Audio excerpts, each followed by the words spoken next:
angkatan 9 dari SDN 2 Babatan Kabupaten Tulungagung. Di sini saya akan mempraktekkan praktek supervisi atau coaching terhadap teman sejawat. Nah, pada kesempatan kali ini saya telah bersama Bapak Khalid Rahman. Beliau adalah guru kelas 5 SDN 2 Babatan. Di sini nanti saya akan mengadakan evaluasi atau sejauh mana pembelajaran yang Bapak Khalid laksanakan. Seperti itu. Selamat pagi Pak Khalid. Selamat pagi Bu Eni. Bagaimana kabarnya hari ini Pak Khalid? Alhamdulillah baik. Alhamdulillah sekali. Nah, hari ini kita akan mengadakan percakapan pra-observasi Pak. Dan nantinya saya akan mengamati proses pembelajaran Bapak yang akan dilakukan di kelas. Sebelum saya melakukan pembelajaran atau supervisi Bapak di kelas, kita akan berbincang-bincang terlebih dahulu Bapak. Nah, adapun tujuan kegiatan supervisi kita pada hari ini adalah untuk mengevaluasi hasil proses pembelajaran Bapak di kelas, untuk melakukan pembelajaran agar nantinya Bapak menjadi lebih siap dalam melaksanakan pembelajaran dalam kelas. Seperti itu ya Bapak, bisa dimulai ya. Saat ini ya untuk melakukan pra-observasi untuk coaching supervisi akademik. Sebelumnya pertanyaan yang pertama, bagaimana atau apa tujuan pembelajaran yang ingin dicapai Pak Khalid nantinya dalam proses pembelajaran Bapak di kelas? Oke, karena saya pembelajaran saya itu rencana ke depan dengan mata materinya atau mata pelajarannya IPAS ya, dengan materi yaitu ekosistem. Jadi tujuan pembelajarannya diharapkan siswa atau peserta didik dapat menganalisis hubungan antara makhluk hidup pada suatu ekosistem dalam bentuk rantai makanan. Iya, dalam bentuk rantai makanan. Nah, kira-kira itu nanti rancangannya Bapak itu seperti apa ya? Strateginya Bapak, area pengembangannya Bapak yang akan laksanakan di pembelajaran itu loh. Salah satunya bagaimana medianya, bagaimana metodenya, bisa dijelaskan Bapak? Baik, terima kasih Bu Eni. Ya. Untuk pembelajarannya atau strategi atau yang kita pakai, insya Allah kita akan memakai pembelajaran PCDR, di mana nanti akan kita kaitkan dengan pembelajaran yang kontekstual, ya, di mana anak-anak nanti akan membentuk sebuah kelompok, di mana anak-anak nanti akan saya suruh untuk membuat namanya istilah diorama rantai makanan. Jadi diorama rantai makanan ini nanti anak-anak menyusun proses makan-memakan atau rantai makanan tadi dalam bentuk benda-benda, dalam menggunakan benda-benda 3 dimensi. Iya. Berarti Bapak nanti juga menyediakan alat peraga ya Pak? Iya, alat peraganya ada.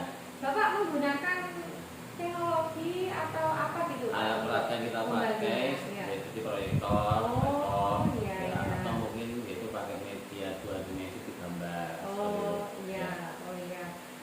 Iya Bapak. Ini rada manjat. Kok kan aku tekok ini loh Pak. Apa area pengembangannya? Area pengembangan saya nanti saya akan bagi 2, yaitu saya ingin meningkatkan pengetahuan dan keterampilan anak. Pengetahuan saya ingin meningkatkan materi rumah ngopo, keterampilannya anak engko bocah iso nggawe alat bahan gitu ya Pak. Oh iya, bagus sekali ya Bapak untuk tujuan pembelajaran, kemudian menyambung ke medianya. Saya kira sebelum saya itu kok sudah tertarik gitu ya Pak. Terus pertanyaan saya berikutnya, kira-kira area pengembangan Bapak itu bagaimana? Bapak hendak yang ingin dicapai?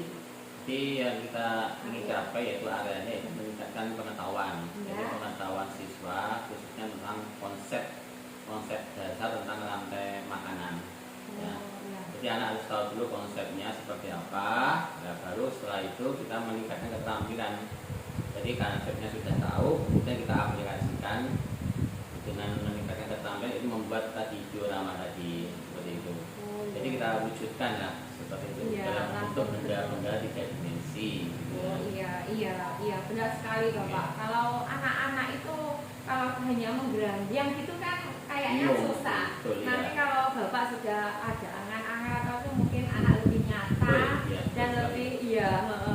Nah, terus jadi pembelajaran ini yang Bapak gunakan untuk mengetahui dan untuk mengetahui perkembangan anak di bidang pengetahuan ya Bapak. Ya, Tadi tentang ekosistem. betul. Terus kemudian keterampilan anak juga. Nah, jadi sudah sangat komplit ya Pak itu ya, antara pengetahuan dan pengetahuan. Nah, itu kan rencana Bapak dan area pengembangannya sudah jelas. Kira-kira kapan Bapak akan melaksanakan pembelajaran tersebut? Jadi pembelajaran kita lakukan pada waktu mungkin jadwalnya ya, sesuai dengan jadwal yang sudah ada kita buat. Biasanya kalau mata pelajaran IPA itu pada hari Rabu. Hari Rabu. Jadi hari Rabu kita melakukan pembelajaran sebagai anak risau di hari Rabu. Oh iya Pak. Oh iya, berarti nanti kira-kira sekitar minggu depan itu ya Bapak ya? Oh ya, ini untuk tindak lanjut saya lebih lanjutnya. Nanti waktu Bapak mengajar atau praktek di kelas, saya akan mengikuti Bapak untuk mengobservasi Bapak di kelas. Seperti itu ya Bapak. Nanti tolong bisa konfirmasi saya untuk selanjutnya. Nah, iya, ini pertanyaan saya yang terakhir Pak. Kira-kira Bapak apa yang Bapak dapatkan dari hasil percakapan kita hari ini? Yang kita dapatkan dari hasil percakapan ini yaitu menambah pengetahuan wawasan ya, dan sekaligus juga untuk mempersiapkan pelaksanaan pembelajaran di hari Rabu yang akan datang. Jadi ini untuk mempersiapkan bagaimana nanti kedepannya hari Rabu proses pembelajarannya seperti apa, kontennya seperti apa, dan lain sebagainya. Iya Pak Khalid. Baik, terima kasih. Semoga nanti rencana pembelajarannya sesuai dengan angan-angan Bapak. Dan nanti untuk tindak lanjutnya bagaimana, nanti kita akan melaksanakan observasi di kelas. Mudah-mudahan Bapak selalu semangat untuk dalam pembelajaran dan nantinya juga berhasil untuk pembelajaran Bapak di kelas. Ya. Terima kasih Pak Khalid. Kita ketemu nanti di hari Rabu atau waktu pelajaran IPA. Ya seperti itu ya Bapak. Semoga nanti berjalan dengan lancar sesuai dengan harapan Bapak. Terima kasih Pak Khalid. Saya akhiri terlebih dahulu ya. Terima kasih. Itu adalah hasil percakapan saya untuk pra-observasi. Kami akan bertemu lagi dalam waktu observasi. Nanti kita saksikan video selanjutnya dan selamat mengikuti. Sampai jumpa. Wassalamualaikum warahmatullahi wabarakatuh. Waalaikumsalam warahmatullahi wabarakatuh. Terima kasih Pak Khalid. Assalamualaikum warahmatullahi wabarakatuh.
Kabupaten Tulungagung adalah salah satu kabupaten yang terletak di Provinsi Jawa Timur, Indonesia.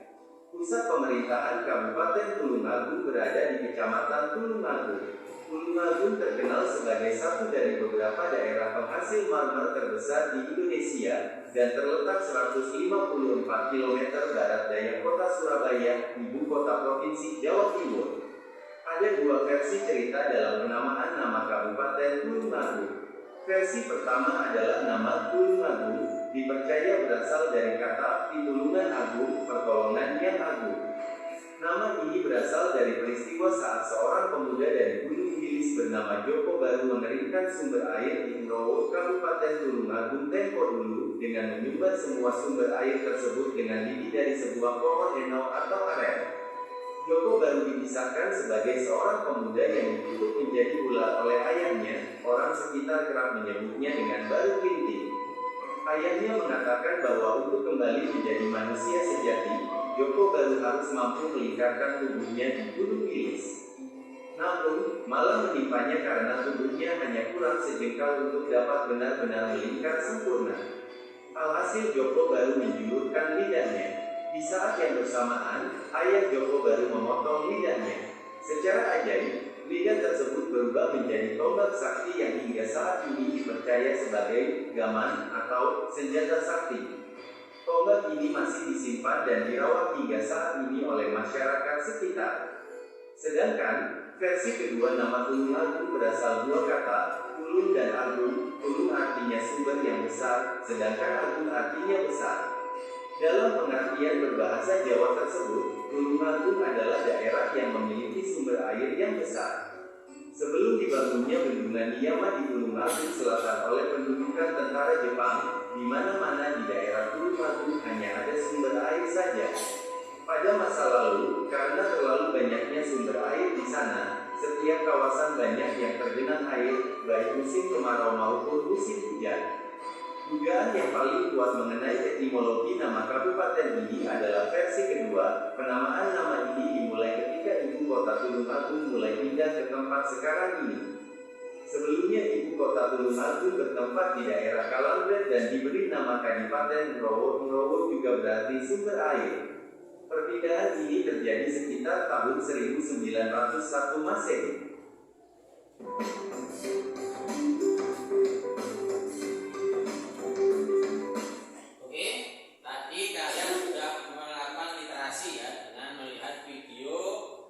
Sejarah Kabupaten Tulungagung. Jadi intinya kita sebagai bangsa yang baik, anak-anakku ya, kalian harus tahu sejarah ya.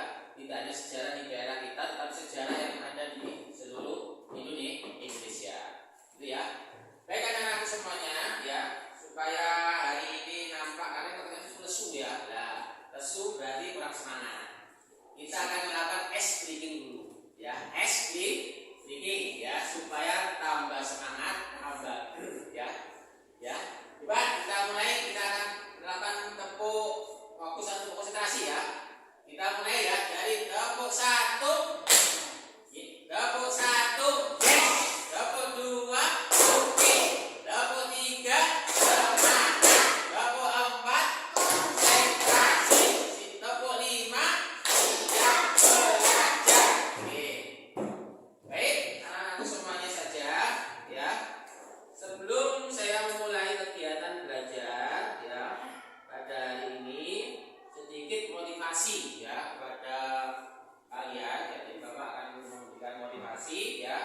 Jadi dalam belajar itu tidak mengenal usia ya. Jadi anak-anak itu belajar di mana saja ya. Belajar sampai tua ya. Jadi kamu belajar tidak hanya di sekolah, tetapi bisa juga di lingkungan alam yang ada di sekeliling kita. Oleh karena itu, anak-anak semuanya rajin-rajinlah belajar ya untuk menggapai masa depan yang lebih baik dan lebih cerah. Pak Insya Allah nanti kalau kamu rajin belajar dengan sungguh-sungguh, cita-cita kalian akan tercapai. Itu ya. Nah, untuk materi hari ini ya anak-anak semuanya, kita akan membahas tentang materi IPAS ya, yaitu mata pelajaran IPAS, yaitu materinya rantai makanan ya. Materi kita adalah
sebelum kita membuat diorama, kalian akan saya putarkan video ya, materi ya tentang apa itu, tentang materi tentang rantai makanan.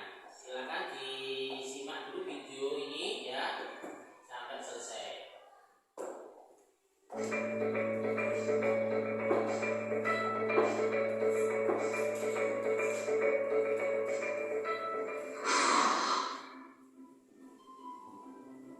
Rantai makanan. Rantai makanan adalah sebuah peristiwa makan dan dimakan antara sama makhluk hidup dengan urutan-urutan tertentu. Dalam suatu rantai makanan terdapat makhluk hidup yang mempunyai peran sebagai produsen, konsumen, dan sebagai dekomposer atau pengurai. Mari kita simak gambar berikut ini. Contoh rantai makanan pada gambar berikut ini terdiri dari rumput, belalang, katak, ulat, elang, dan juga pengurai.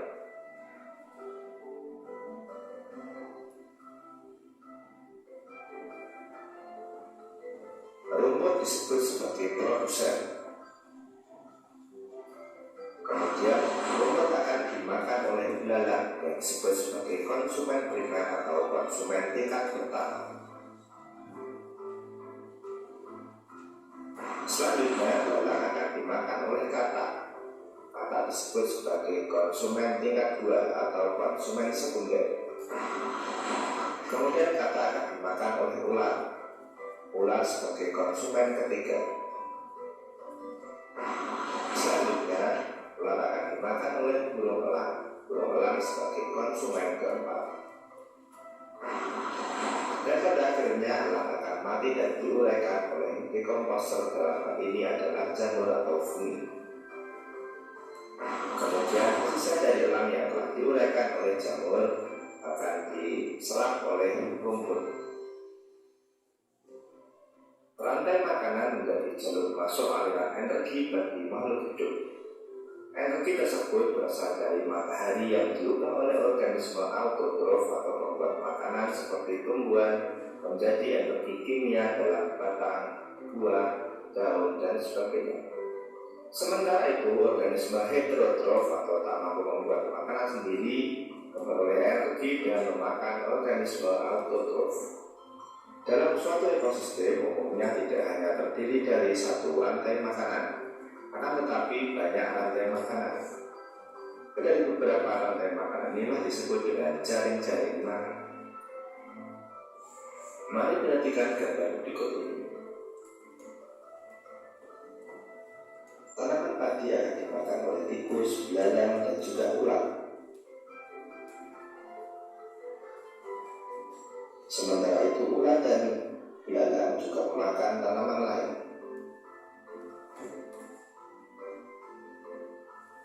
Kemudian ulat dan belalang akan dimakan oleh ayam.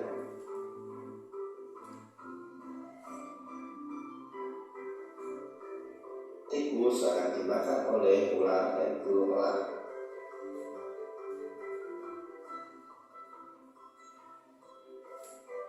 Belalang dan ulat akan dimakan oleh katak. Kemudian ayam juga akan dimakan oleh ular. Selain ular, ayam juga akan dimakan oleh burung elang. Inilah yang dinamakan dengan jaring-jaring makanan. Jadi jaring-jaring makanan itu terdiri dari beberapa rantai makanan yang saling berkesinambungan.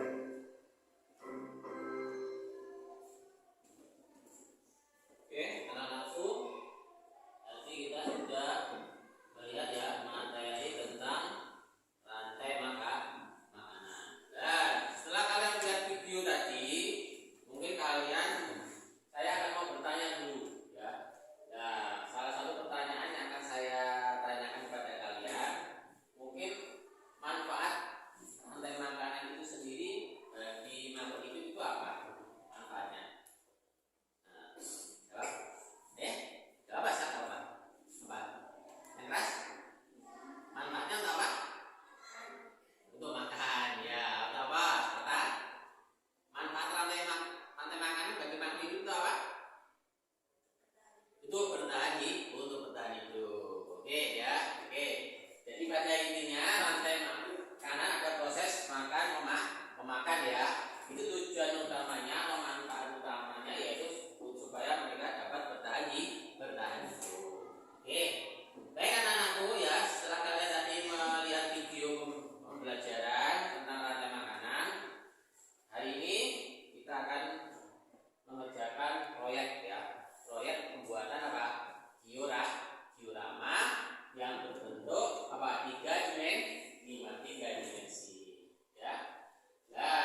kalian mendiskusikan ya bagaimana cara membuat diorama ya. Paling tidak yang paling penting yaitu kalian harus menyiapkan bahan-bahan ya, bahan-bahan dalam pembuatan diorama ya. Jadi bahan-bahannya apa saja Pak? Bahan yang paling pokok adalah papan styrofoam ya, papan styrofoam ya. Kemudian ada kertas ABS yang sudah diberi gambar ya kan. Kemudian ada juga kardus nanti pemelipat itu ya, styrofoam. Kemudian lidi itu untuk menancapkan apa itu gambar-gambar seperti itu ya. Kemudian kalian siapkan juga alat-alatnya yaitu dari gunting, lem maupun charcoal. Gitu ya. Baik anak-anakku, ada yang ditanyakan dari tugas ini? Nah, ditanyakan? Baik, kalau ada yang ditanyakan ya, paling tidak nanti dalam proses pembuatannya anakku Bapak akan memberikan kesempatan kalian mengerjakan 1 jam pelajaran ya, yaitu sekitar 35 menit. Kira-kira sanggup udah sampai selesai? Insya Allah ya, bisa nih. Nah, jadi usahakan 35 menit. Nanti hasil pekerjaannya setelah selesai nanti dipresentasikan ke depan. Gitu ya. Dan anak-anak sudah siap untuk bekerja? Ya, sekarang disiapkan alat dan bahannya yang ada di belakang kalian, diambil itu ya. Nah. Diambil semuanya ya, coba disiapkan. Nah.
Coba ada pertanyaan dari kelompok B? Ada pertanyaan? Tidak ada pertanyaan? Oke, ya.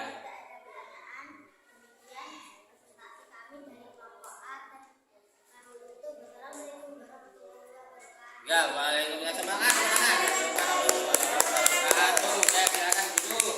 Nah, dari kelompok A.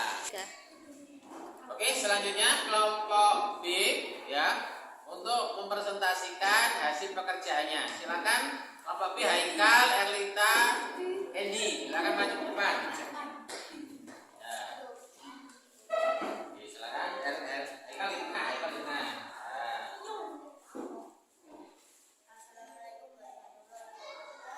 Waalaikumsalam warahmatullahi wabarakatuh. Saya dari kelompok B akan melakukan presentasi hasil karya kami diorama rantai makanan untuk selanjutnya akan dijelaskan oleh teman saya Adita. Waalaikumsalam warahmatullahi wabarakatuh. Ini saya akan menjelaskan rantai makanan pada ekosistem di sawah. Pada ekosistem di sawah, di mana pada sebuah ekosistem merupakan produk sebagai konsumen satu. Silakan dulu, silakan ditunjukkan. Terus digunakan ular. Ular sebagai konsumen buah. Kemudian ular digunakan alam. Ular sebagai konsumen segala. Segala itu dikembalikan oleh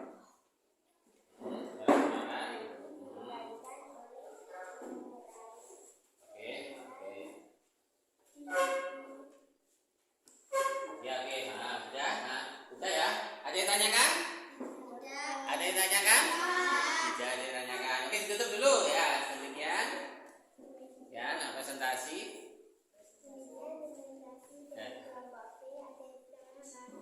Dadah, oke, dadah.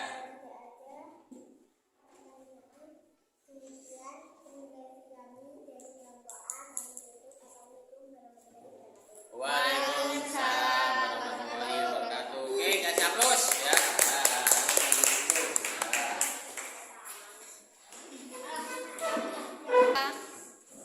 Oke, baiklah anak-anakku semuanya saja. Tadi kalian sudah mempresentasikan hasil pekerjaan kalian di depan kelas, ya. Dari hasil penilaian saya semuanya bagus, semuanya luar biasa, ya. Anak-anak telah menampilkan pekerjaan yang luar biasa, mengerjakan juga tepat waktu, ya, sesuai dengan jam yang sudah kita sepakati bersama. Oke ya anak-anakku. Nah, mungkin sebelum kita akan lakukan refleksi dulu, coba perhatikan dulu. Anak-anakku bisa menceritakan mungkin ketika membuat diorama, kesulitannya apa nak? Ketika pemasangan. Ya pemasangan, ya pemasangan. Ya, kemudian apa lagi? Yuk, bisa ceritakan apa lagi? Oh ya. Jadi proses pemasangan agak rumit. Oke. Nah. Jadi tapi hasilnya sudah bagus ya. Jadi kasih aplaus untuk semuanya saja. Yuk, tangan. Oke ya. Nah. Oke anak-anakku, hari ini pembelajaran kita tentang pembuatan diorama rantai makanan sudah selesai ya. Hari ini anak-anak kan sudah mendapatkan atau menerima LKPD loh di depan bukan kalian ya. Nah itu di situ ada soal-soal latihan.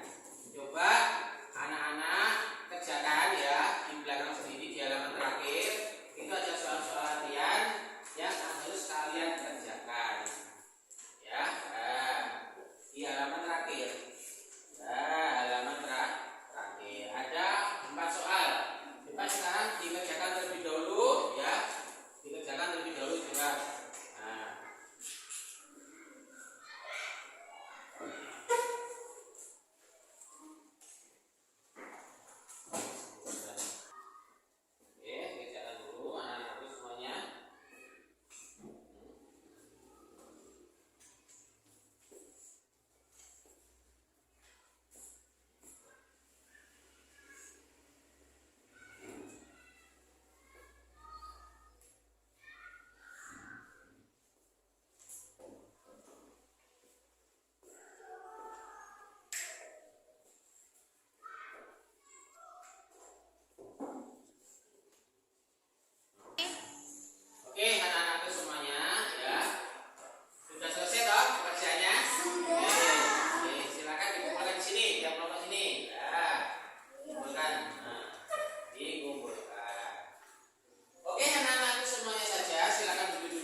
lingkungan di kita.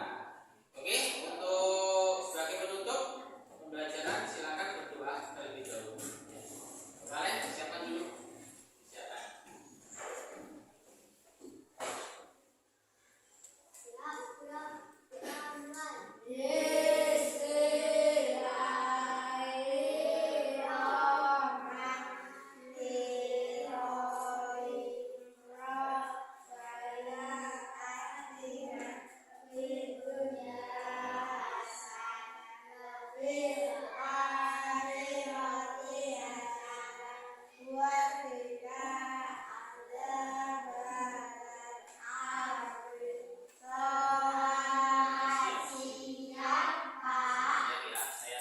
Assalamualaikum warahmatullahi wabarakatuh.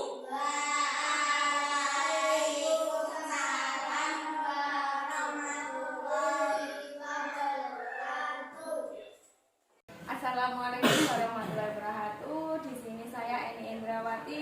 Di sini saya akan melaksanakan pasca observasi, tahap pasca observasi bersama dengan Bapak Khalid Rahman yang kemarin sudah melaksanakan observasi.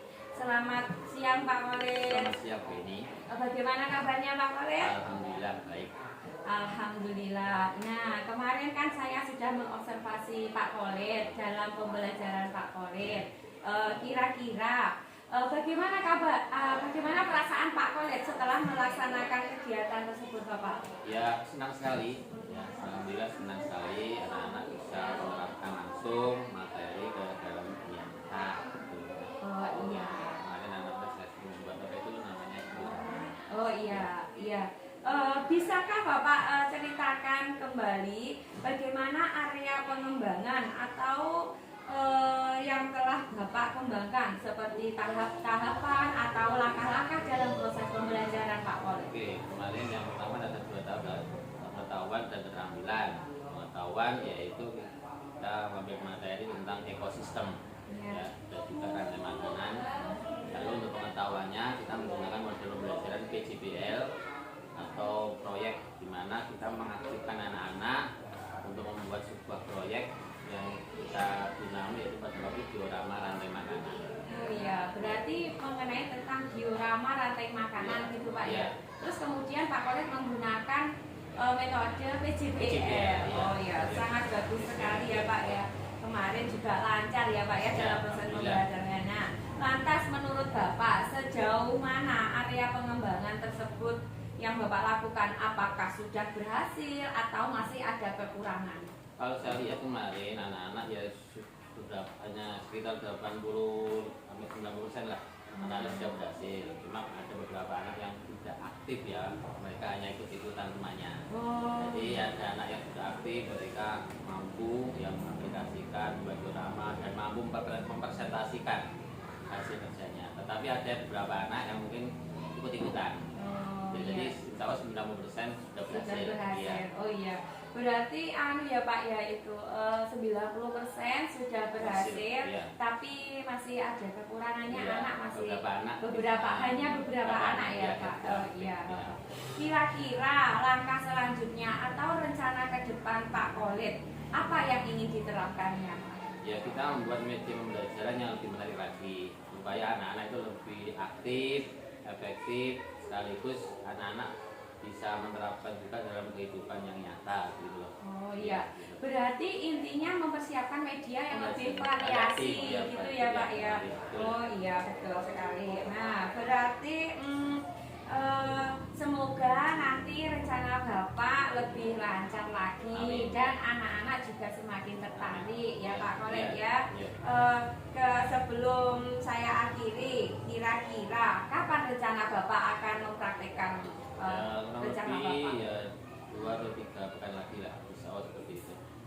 Oh iya. Atau 2 atau 3 kali pertemuan lagi lah, insya Allah begini. Oh iya.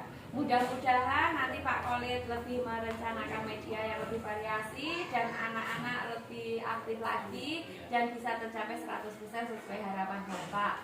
Dan mudah-mudahan juga nanti dalam pembelajaran Bapak juga semakin bervariasi medianya. Nah, sekian wawancara hari ini dan terima kasih atas waktunya Pak Khalid. Nanti kalau ada ada Bapak Kolit mau melaksanakan lagi, nanti saya bisa melihat di kelas Pak Iya, Kolit. iya. Seperti itu ya Pak, kita Iya. saling berbagi info. Iya, Ya. sama-sama. Terima kasih ya Pak Kolit Iya, sama-sama, atas Eni. waktunya. Iya. Saya akhiri dulu. Wassalamualaikum warahmatullahi wabarakatuh. Waalaikumsalam warahmatullahi wabarakatuh. Ayo Pak, foto saya.